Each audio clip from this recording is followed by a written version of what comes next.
Bumoto po ba kayo nung nakaraang PLD election? Oo. Bakit po kayo bumoto? Para ma-practice din yung voting rights.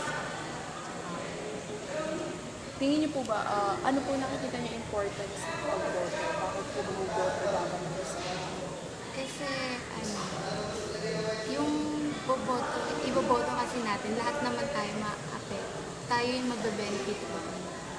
Tayo yung magbe-benefit dun sa pag-vote natin ngayon. Tsaka kailangan din natin i-practice yung voting rights natin. Kasi eventually, at the age of 18, mag-vote na rin tayo for the national elections.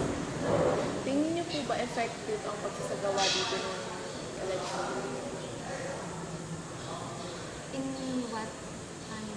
Yung nakikita niyo po election po bago na may... Sa ngayon, hindi ko masyado. Oo.